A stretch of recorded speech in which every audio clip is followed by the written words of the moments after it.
I'm a fighter. I'm more than enough. I'm a winner. I'm a champion.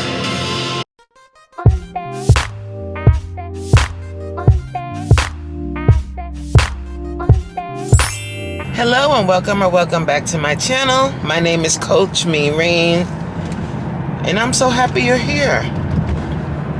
This is the last week of my fitness challenge. I can't believe, well, I can't and I can at the same time, how quickly it's gone by. But this is what I say all the time anyway. Time is flying. You know how we all say that? We all be like, oh my God, time is flying. I can't believe it's already May. Time is flying.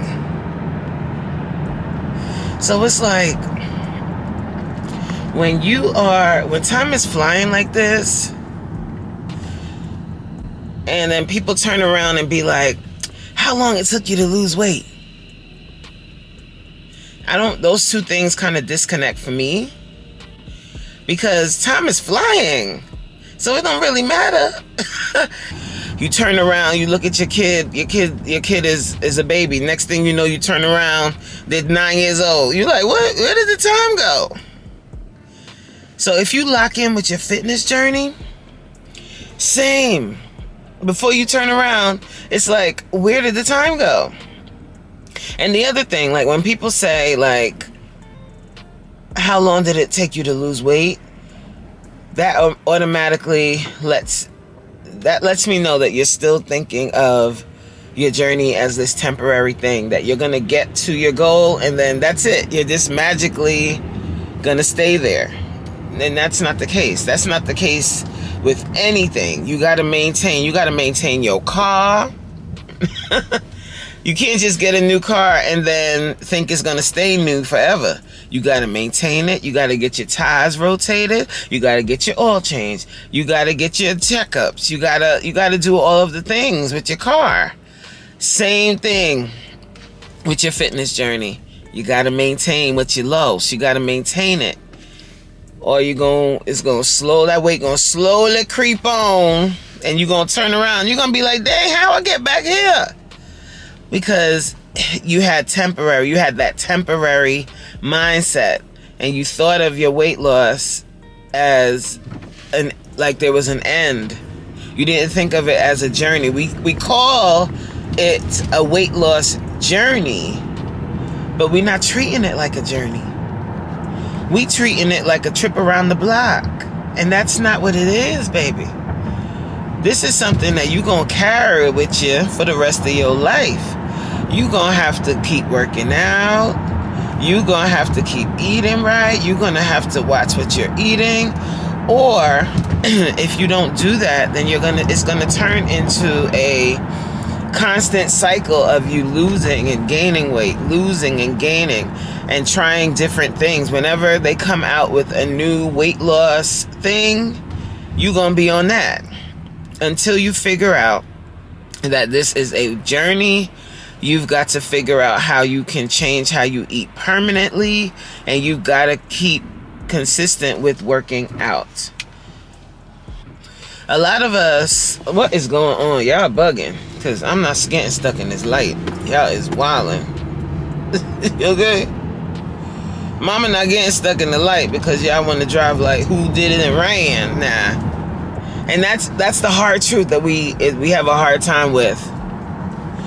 And me too, me included. I'm never above. Listen, guys, me too. Yes, I'm consistent with my workouts now. Yes, I've finally gotten it together with my diet. But that didn't happen overnight, man. It sure didn't. You know how many diets I've been on? A lot. And I would gain that weight back each and every time. Because I didn't get it through my thick skull that this thing is not just, I'm going to work out really hard. And then once I start really seeing results and I've lost like a good amount of weight and I'm feeling better and I look good, I want to just stop the workouts. Or you slowly start to ease up and you're like, I ain't got to go so hard no more.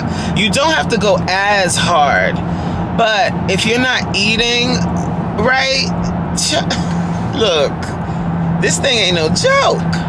Okay? It's not a joke. It really isn't. So if you're on your weight loss journey now and you're doing it because you want to fit into your wedding dress, or summer's coming, or whatever, and you are not planning to stay consistent for the long term, please hear me and hear me good. You better change that thought process, baby, because you're going to be sadly mistaken and you're going to be right back at square one. And I don't want that for you. I want you to win.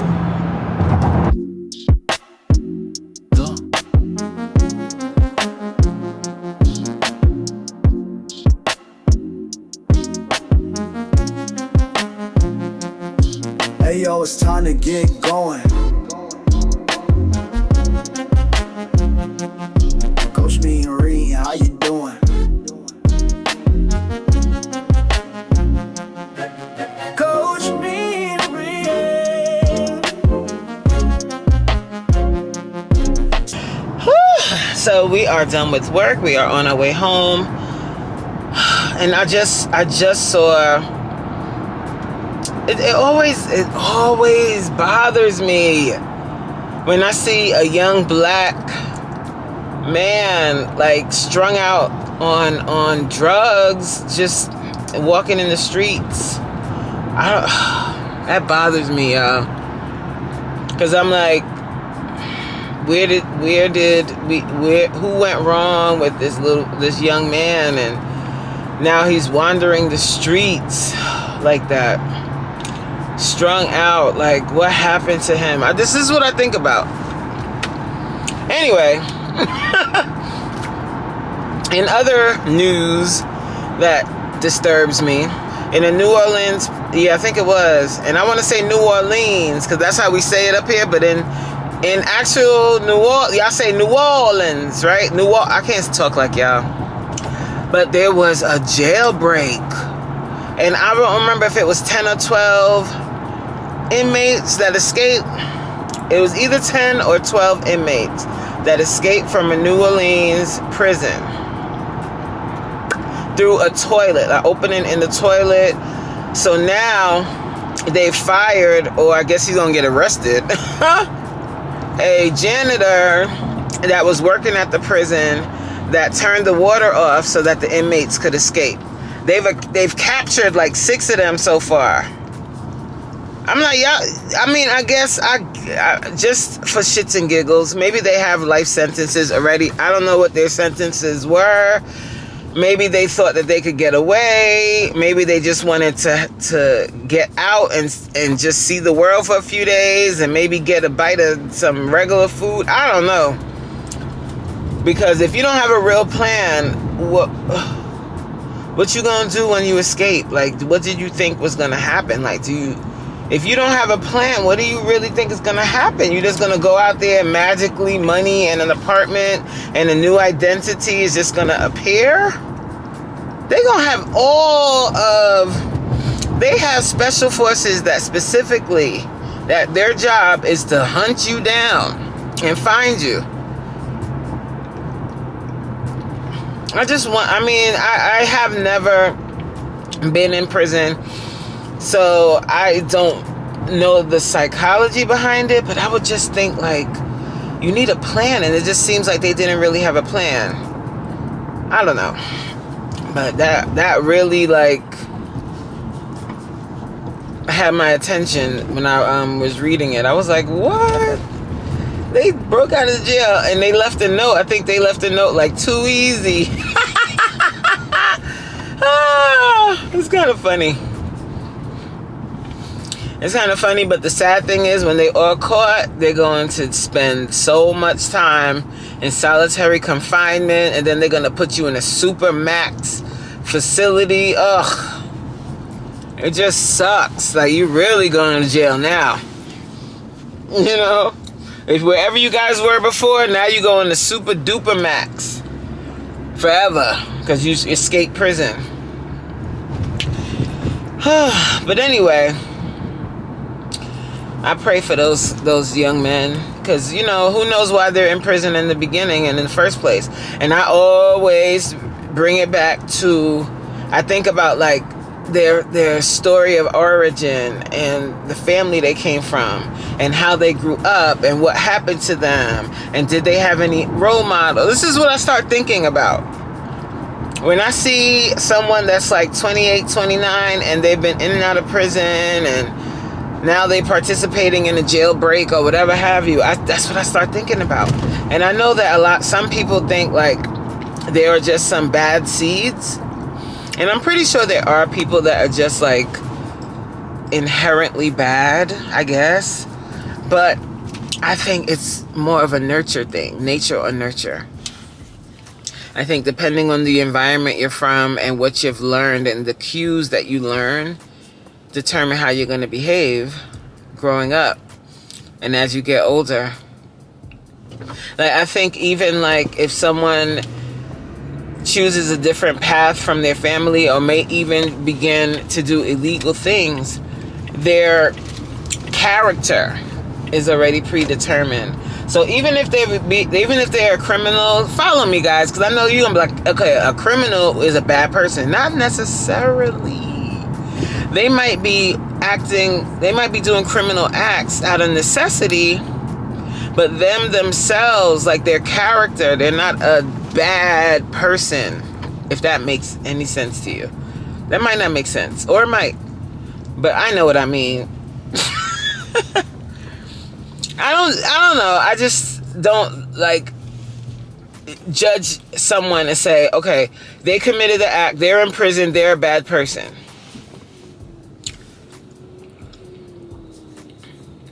It's not black and white for me. There's layers, there's multi-layered, because people have layers. People are complex. So I just think of it a little differently. Anyway, let me go, guys. Let me focus on driving, and the next time y'all see me, my wig gonna be off. I'm gonna have my bandana on, and it's gonna be class time. I'm a fighter. I'm more than enough. I'm a winner. I'm a champion. Testing. Roll your shoulders back. What you came to class for? Huh? Did we come to work out? Did we come to work out today? Okay. Yes!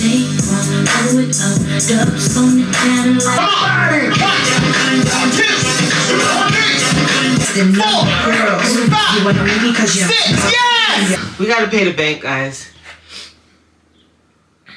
In the club, this kid that I'm waiting on. He said he loved when my jeans look painted on. He said I love y'all. I was gonna bump like this. 12. Then I make it jump like this. Give yourselves a round of applause. There's a motivational song that I be playing like before class, like while everybody is coming into class. And it says, the most powerful words in the human language is I am. What you say after I am determines who you will be. So if you say, I am stupid, then guess what you gonna be? But if you say, I am the greatest, then you are. Yeah. Yeah, words have power. Words have extreme power. Whatever you speak over yourself, whatever you speak over your life, so shall you be. So if you're always saying, I can't, then you won't. You'll never do it.